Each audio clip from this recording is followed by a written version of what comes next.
is available with every of the device, but still we have something called IP addressing. Okay, there is a necessity, there is a requirement for it. So have that in our mind that IP addressing is a well organized addressing structure which can be easily understood and interpreted by all of us. So that's the point I want you to remember.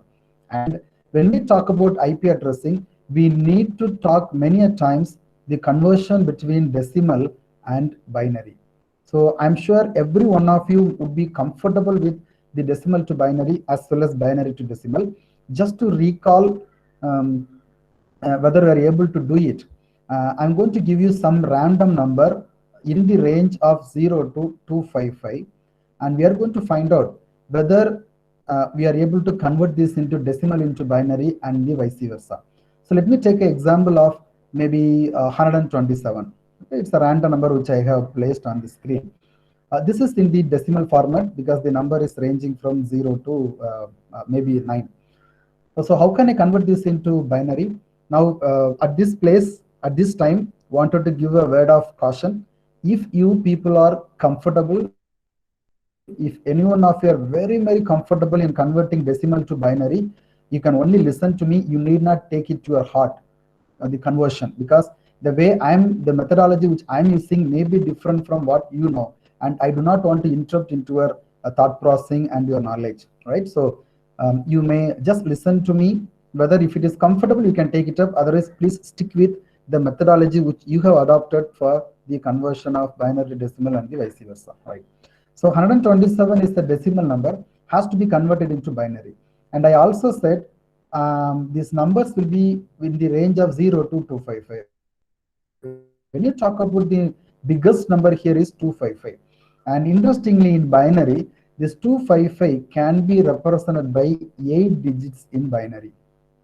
I'm not going to teach you binary to decimal conversion, but wanted to recall, right? So we are not going to work with 9 digits or 10 digits. We are going to confine our discussion within 8 digits in binary. We know every of these digits will have either 0 or 1 occupied, right? So combinations of zeros and 1 will range this value from 0 to 255. Now wanted to find out what's the binary of 127. But before that, it is better if you remember some number, which means this, if I have 1 here, that means 1 in decimal. If I have 1 here, that means 2 in decimal. 4, 8, 16, 32, 64, 128. This is a very simple way to remember this number. It is just the exponent of 2, 2 power 0, 2 power, no, this is 2 power 0, then 2 power 1, and so on, 2 power 2, 3, 4, 5, 6, 7, till 2 power 7.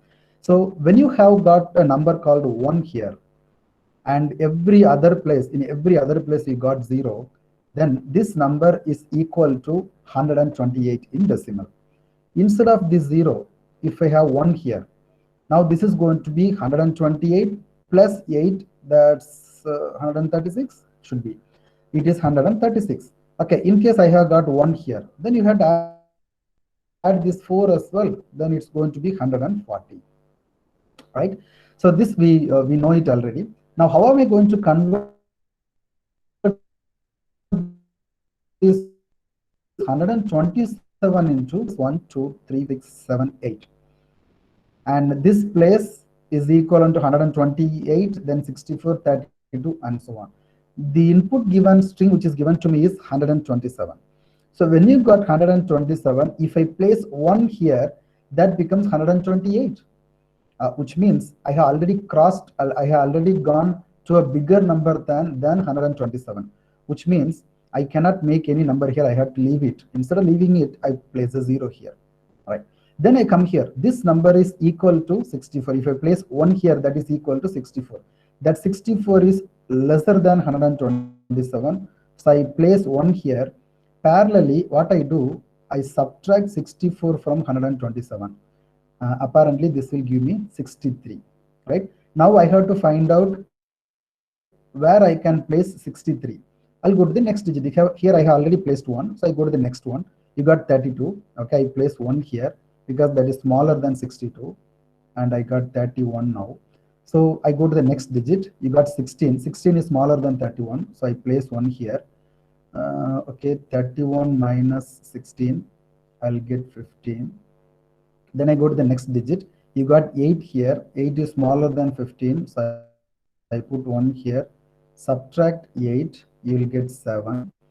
Then I go to the next place. I got 4 there, which is smaller than 7. So I place 1. Then subtract 4. I'll get 3. I think I can fill the remaining one. This is going to be 2. And if I subtract 2, I'll get 1 in the remaining. That one I'll place here. Now 0 followed by 7 ones is equal to, this is equal to 127 in decimal, right? So this is the way, this is one of the ways we can convert decimal to binary and binary to decimal. Now let's do something in a reverse way, right? I'm sorry, I may not give you time to do the workout, but you're always welcome to call me at any time before 10 p.m. every day, or through WhatsApp or phone or whatever it is, to get your doubts cleared. I'm available for this. All right. So don't hesitate to call me and disturb me concerning learning about this IP address. Moving on, I put another random string 0, 1, 0, 1, 1, 1, 0, 0.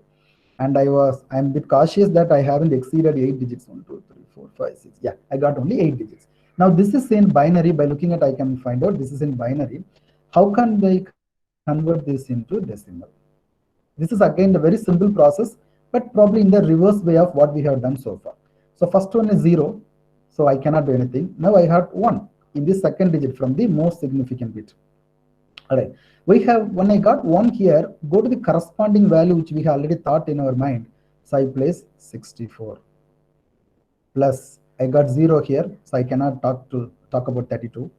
Then I got 1 here, so I bring in 16. Then I got 1 here, so I'm getting 8. Then I got 1 here and I get 4. Then 0 and 0, so I'm not going to worry.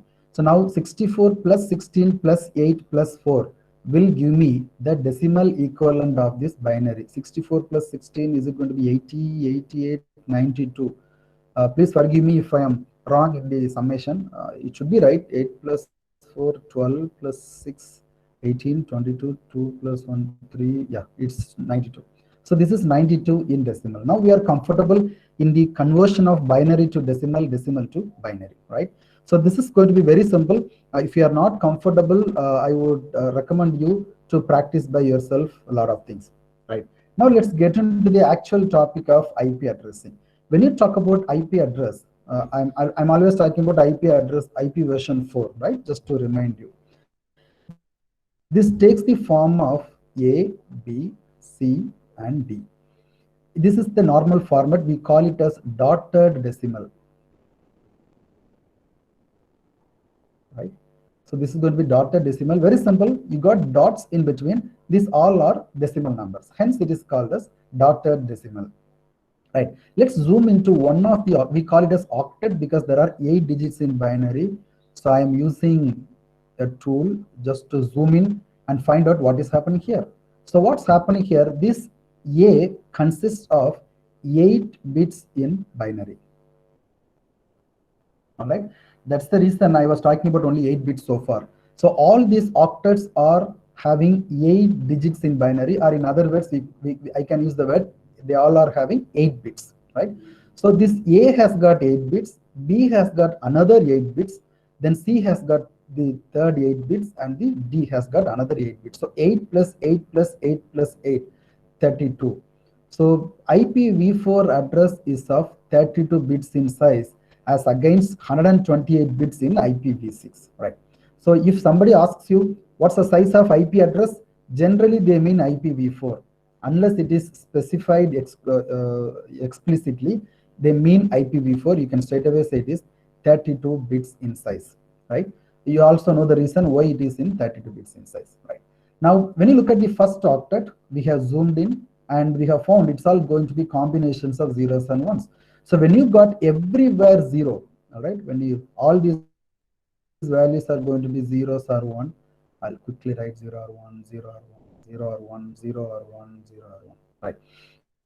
So when you have this one, If you have all these 8 digits having 0, if you convert this into decimal, it's going to be 0, right? And if you have every place 1, all the 8 bits are 1, that will be converted into 255 into in the decimal, right? So this indicates that all these octet values can range from 0 to 255 in the decimal representation, right?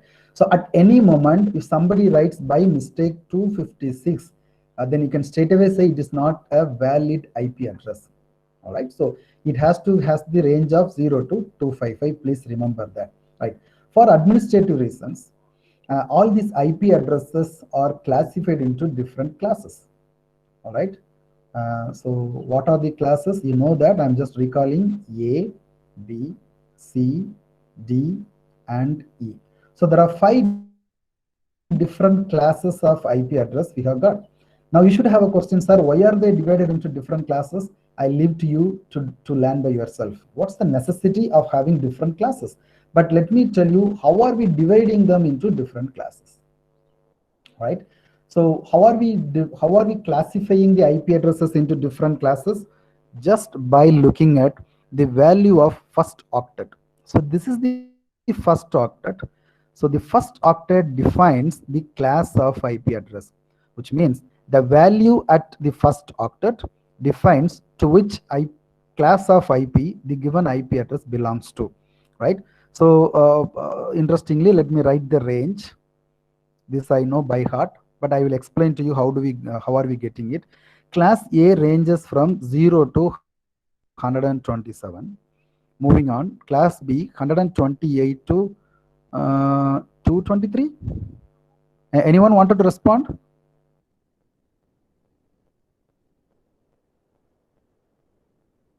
You guys are listening? I don't know. 191. Some of you say at least good morning. Right. What was your answer? 191. Perfect. It's going to be 191.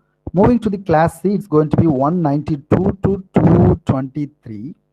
And then 224 to 239. All right. Then 240 to 255. Sir, what is this number? Why should I remember all this number? You need not memorize this, but I'll tell you how do we get this number. That will help you to understand how you got this number, right? So I use another column. This column I'm going to explain to you. As I said, the first octet of the IP address decides to which class the IP belongs to. So what happens in class A? In class A, the most significant bit, we have learned in digital electronics, or probably in the electronics, we have got something called MSB and LSB, right? Most significant bit and least significant bit, right? So this is our most significant bit. What happens in class A? The most significant bit is 0. It is reset, right? And how many bits do we have in our hand? We have got only 7 bits in our hand, and these 7 bits can be 0 or 1. All right, all the 7 bits can be 0 or 1. Now a simple question: when will we get the minimum value when you got this setup? Because the first value is 0, remaining 7 bits have to be filled in. When can we get the minimum value? When you place all the remaining 7 bits 0, then you will get the minimum value. Perfect. Now when can you get the maximum value? The first bit, that is the MSB, is already 0, and the remaining all the bits have to be made as 1. When you have all these 7 bits 1, then you got the biggest value. You cannot make anything bigger than this, because this value is already 0, you can't touch it. Remaining 7 values are going to be 1. So if you convert this into decimal, you will get 0. If you convert this into decimal, you will get 127, right? That is how we got this range of 0 to 127 in class A. Hope you will not forget this. Right, moving on. What about the class B IP address? When you look at the class B, very simple one, it is 10. The first 2 bits in the first octet are placed as 10. So how many bits do you have in your hand to change and play? You got 6 bits, right? Now again the same story, 10 followed by 6 zeros. will give the next number to this, that is 128, because if you add 1 with this, you will get 170. So that's what we are getting. So 1 followed by 70 will give you 128. And then when will you get the biggest value? 1 0, all the other place is going to be 1. I'll write somewhere here. Yeah, 1 0, all the 6 bits are going to be 1.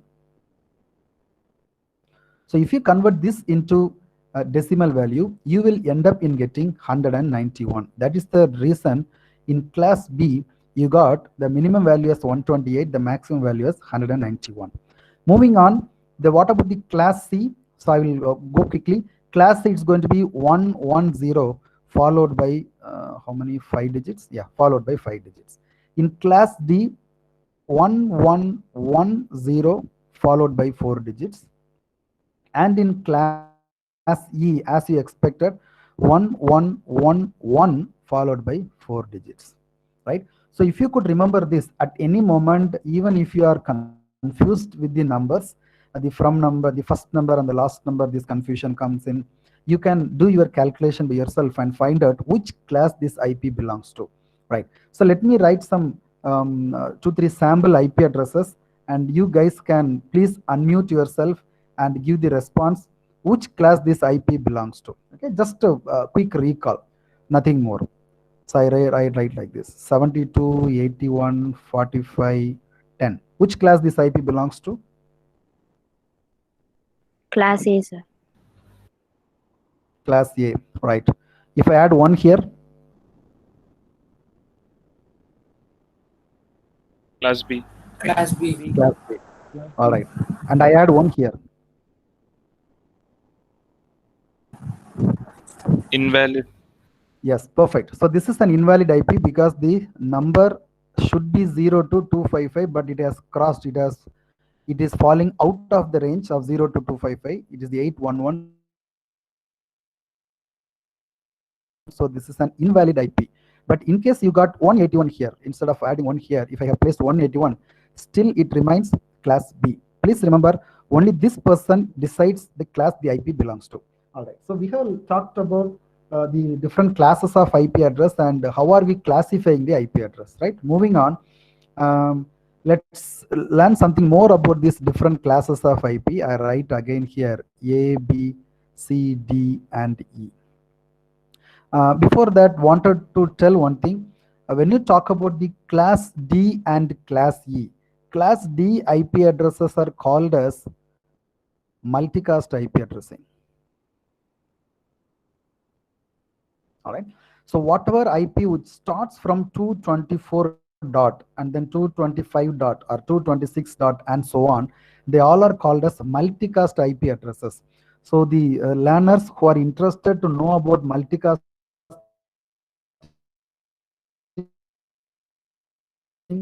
are invited to interesting phenomena where you can send messages to a group of people. Instead of sending to all or instead of sending to one person, you can send it to a group of people. Multicasting happens in layer 2 as well as layer 3 as well, right? And these IP addresses are the IP addresses which are falling in the range of multicasting cannot be assigned to the machines, right? So now from this time on, we are not going to talk about class D IP addresses. However, I encourage you to read more about multicasting. Very, very interesting. You will fall in love with the operations which are happening in multicasting, right? Then you talk about the class E. Class E IP addresses are also, we are decoupling now from our discussion because they all are used for experimentation or research purpose. The IP addresses which are in the range of 240 to 255 are not assigned to any of these machines. So from this time, we are going to talk only about these 3 classes of IP address, not about the remaining 2 classes of IP addresses, right? So as I just said, I'm going to withdraw talking about class D and E. Hence, we are going to concentrate only between only the 3 classes of IP address A, B, and C, which means the first octet which you are going to talk is only from 0 to 223. In other words, 0, 0, 0, 0, to 223.255.255.255. So this is the whole range. We are going to learn something more from now on, right? When you talk about class A, but before talking about specifically the class A IP address, IP addresses, they follow a structure called hierarchy structure. This is as against a flat structure used by MAC address.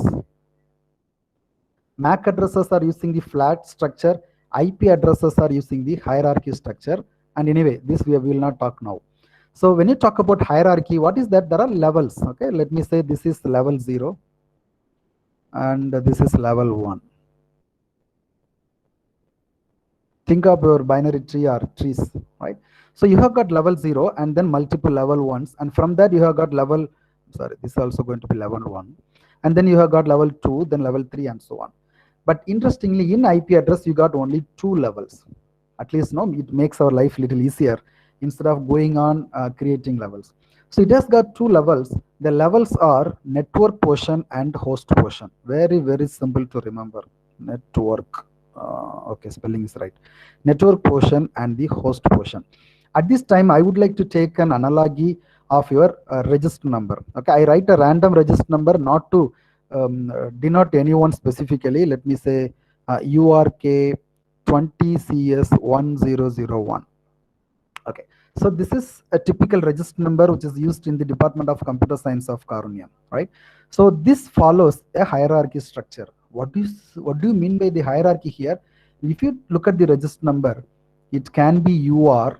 If any of your you or your friends are lateral entry, then it's going to be UL. Somebody from other university is transferred to computer science, then it's going to be UT, right? So undergraduate regular with lateral entry and undergraduate transfer. So this is probably in level 0, let me say. Then you got K, because earlier we have got the 3 campus. One is Karunya campus, the other one is the city campus, and then PNP campus. So this third character which is available here denote the Karunya campus. All right, it could be city campus or it could be PNP campus. Let's not bother about that.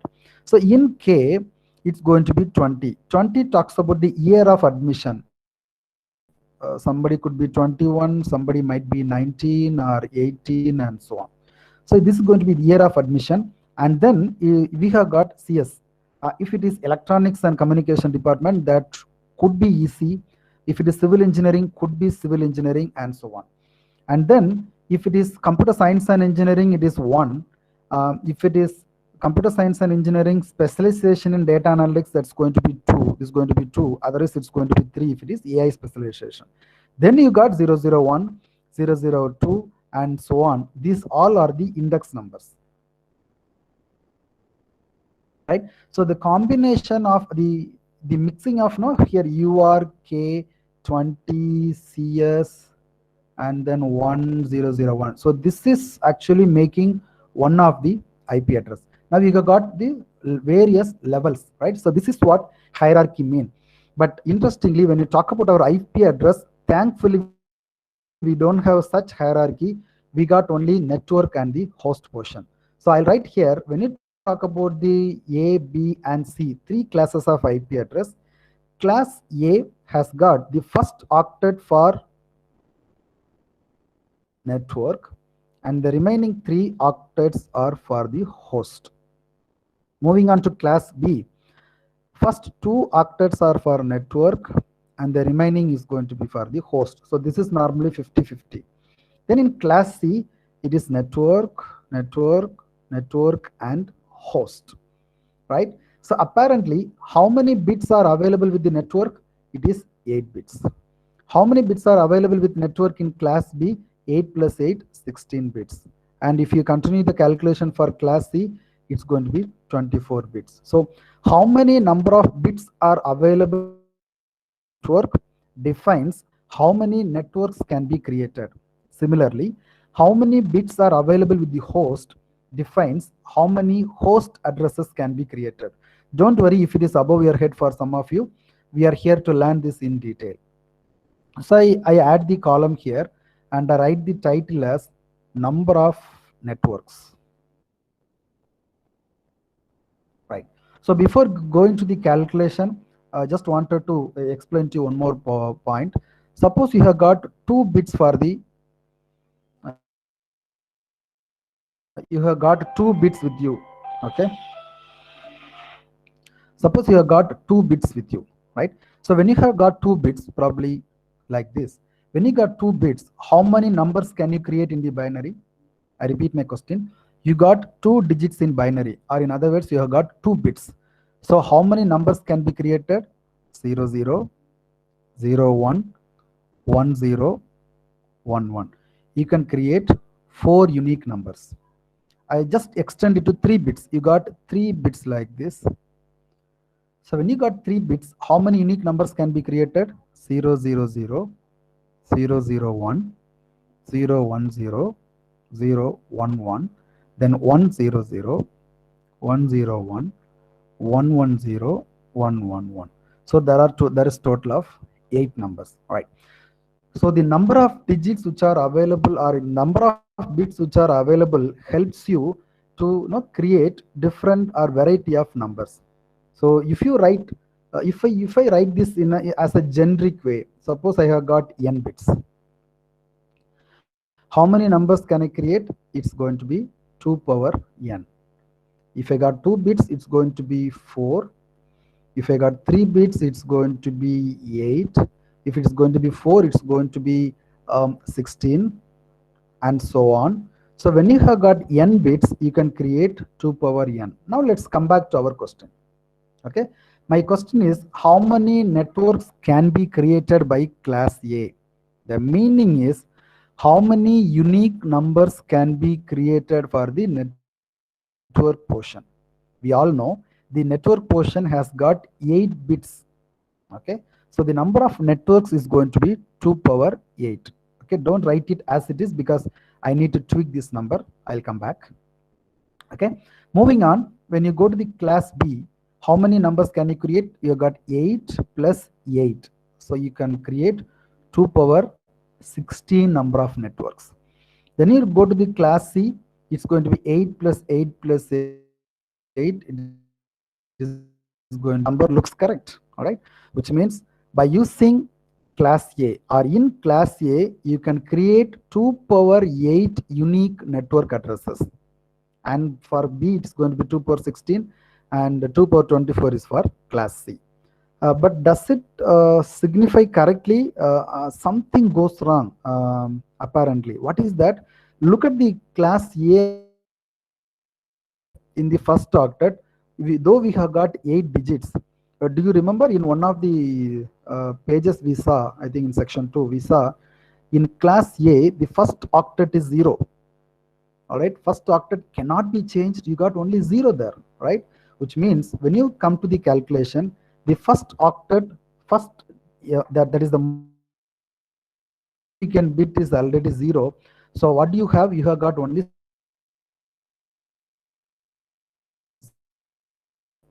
followed by 1, 2, 3, 4, 5, 6, 7. Only the 7 digits are available for you. Hope you understand at this place. Don't miss the line. I have request me at any moment if you don't understand, right? So you have got 7 digits in binary. I'm sorry, 7 bits you have got. The most already set as 0. You got only 7 digits to change. So this is not going to be 2 power 8. It's going to be only 2 power 7. The reason is one of the bits is already reset. Now may I request the audience to please respond whether this 16 is right, or if it is wrong, what is the correct number? I'm awaiting your response. Please unmute and you can give me the answer. 15.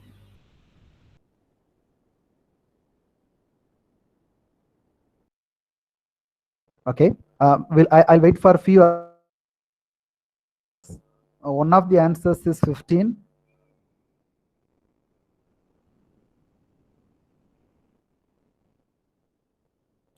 Nobody wants to respond. I'm talking for half an hour. I'm just asking you to respond to this. For class B, what will be this number?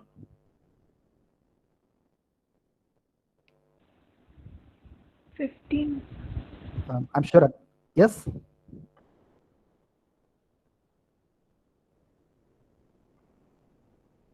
but I have a great confidence that you are at least listening to me. I'm not talking to all. All right. So let me proceed.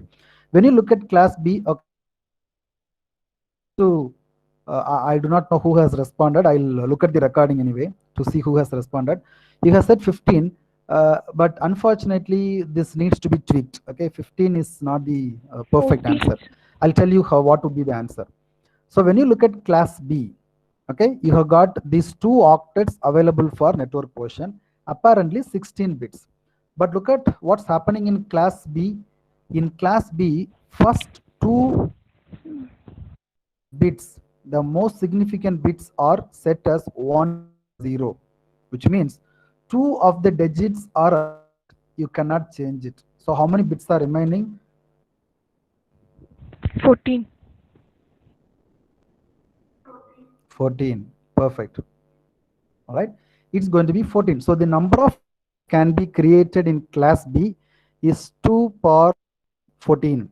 Can you extend this to class C? Apparently this is also not the right answer. So 2 power 21. 2 power 21. And I'll tell you the reason why it is 21. In class C, 3 bits are already fixed. Only 5 digits are available in octet A, first octet. So here you got only 5 digits. Where is the pen? Okay. Here you got only 5 bits available. Here the full 8 plus 8 are available. So 8 plus 8, 16 plus 5, 21. So the number of bits, the number of networks which can be created in class C is 2 power 21, right? This is about number of networks, which means we have just completed the discussion about this network portion. But we also have the host portion to talk about. Okay, so I add another column called number of hosts. All right, when you talk about number of hosts, it is straightforward answer. How many bits you got? 8 plus 8 plus 8, that is 24. You don't need to reduce any number here because it's all available fully in the host portion. So it's going to be 2 power 24. For class B it is 2 power 16. For class C it is 2 power 8. Okay, so when you talk about the number of hosts, it's going to be 2 power 24, 2 power 16, 2 power 8 for class A, B and C respectively. These numbers you should remember, but later sometime I'm going to explain to you it is not 2 power 24, it's 2 power 24 minus 2. But you don't worry now. Now it's not the time to discuss about this minus 2. But please remember this, that we have to subtract 2 from the total number of networks, right? So these are all the basics of the IP addresses. But I need to go one more step before we get into the next topic. So I write the ABC once again: class A, class B and class C. And when you are given an IP address, you are able to straight away say it is class A or B or C just by looking at the number itself. Let me say 172, 16, 15, 42. This is a valid IP address, and by looking at the first octet you will conclude that it belongs to class B because the range is from 128 to 191. 172 falls well within that range, so it is a class B IP address. All right, logically that's okay. But when you talk about the machines, when you talk about the computers, they work in the binary format. They work on the numbers and the calculations, right? So they don't depend on your logic or our program straight away. So what exactly happens within it? How are we finding the which class the IP belongs to? Or in details, how are we finding out the network the host portion of the given IP address? I repeat, how do we write or how do we calculate what is the network and what is the host portion? All right, for that we have a new component called subnet mask. Something interesting about the subnet mask: this subnet mask is going to play major role in our further discussion today, and whenever you talk about computer networks you will talk about the subnet mask in detail, and it's going to help you a lot, right? Now this belongs to class B. How are we going to calculate? Every of the class of IP address has got something called default subnet mask. So for class A, default mask is 255.0.0 and 0. This is something interesting, right? If you look at the hierarchy structure, it is going to be network, host, host, host. Does it give you a hint? When you talk about subnet mask, the whole network portion, which is the network portion, the first octet, all right? The whole of the first octet is 1. 1, 1, 1, 1, 1, 1, 1. 8 bits are 1. So that you convert it into decimal, you will get 255. Look at the remaining 3, all the host bits, you have got all the 8-bit 0, all the 8-bit 0, all the 8-bit 0. You are getting the subnet mask. Now if you extend this logic with class B, what will be the subnet mask of class B? Very simple logic, right? All the network portion should be 1, which means all the 8 bits will be 1 here, you will get 255. All the 8 bits will be 1 here, you will get 255. All the 8 0 here, you will get 0. 8 bits will be 0 here, you will get 0. So 255.255.0 is the default. It's an important word, default. Okay, it's called default sub of class B. Extending this further into class C, you will get 255.255.255.0. This is the default subnet mask of class C. All right. What is the necessity, sir? Why should we learn about subnet mask, who is a new entity we haven't spoken earlier? Yes, this subnet mask helps you to find out the network address. Okay, it helps you to find out the network address from the IP address. This is very important. By explaining this, I will wind up today's session. I take the same example. It is class C. So 172.16.15.42 is the network address. And what is the subnet mask for class? This is class B. What is the subnet mask for class? This fellow is here. So I write this 255.255.2. Oh, sorry. This is going to be 0.0. So you got 255.255.255.0. How are we going to get the network address? How can you get the network address? We can do a logical AND operation. In other words, this symbol, in some other this symbol, right? So this is your one of the input. This is another input. And when you go for the logical bitwise AND operation, what is your answer? You will get the network address.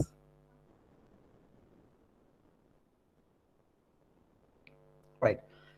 So how can you do that, sir? Now I have to convert this 172 into binary, 16 into binary, then 15 and 42 into binary. Converting this into binary is simple because I can put all 8 ones, all 8 1 0 0. I'll tell you one shortcut here. For that, let's go to the truth table of AND operation. Hope you would not have forgotten the truth table of AND operation. X and Y are the two inputs, output, and if the inputs are 0 0 1 1 0 1, I'll little scroll down this page. So when these are the input, this is the output. 0 as the input, your output will be 0 in the logical AND operation. 0 1 0 1 0 0 1 1 1. This truth table is known to us. I'm not teaching something new, but wanted to look at this in a different perspective, right? So I invite you to look at this in a different perspective. For that, I divide this into two parts. This is part A and this part B. So what happens in part A? This is one of the inputs. This is second input, and so on for B. So when one of the inputs is 0, see here 0 is the input. Here also 0 is the input. When one of the inputs is 0, right, irrespective of the other input, your output will be 0. I repeat, if one of the inputs is 0, irrespective of the other input, the 0. Look at the second one. When one of this second input will be the answer. This is not a rocket science, a different perspective, right? So one of the inputs is 1, the other input will be the answer. So this logic you have to remember so that very, very easily. Now let's come back. This is 255. In binary, all ones. Okay. So the inputs is 1. Here you will get 1, 1, 1, 1, 1, 1, 1, 1, 1, 1. So when one of the inputs is 1, the output will be the other input. So you have got all 8 bits 1. You convert this, whether you convert this or not, you will get some 1, 0, 0, some mixed of zeros and ones you will get. Whatever may be the case, when all the inputs are 1, don't you think this will appear as the output? Because one of the inputs, all the 8, whatever may be as the output. That's what we have seen in the second phase. Right? Moving to the next one, you got 255. All the 8 bits are 1. So the other input will be the output. So it's going to be 16. Now the third one of the inputs is 0. So look at this. When one of the inputs is 0, don't worry about the other input. Your output will be 0. So what is the meaning of this? 0, 0, 0, 0, 0, 0, 0, 0. So these are the 8 bits you are getting in 0. So irrespective of this number, 0 or 1 or 255, whatever may be the case, the output is going to be 0, which means all 8 bits 0, I'm writing in the decimal. And similarly this. So now you are given input, the IP address is 172.16.15.42 and the mask is 255.255.00. So the network address is 172.16.00. All right. So I pause here.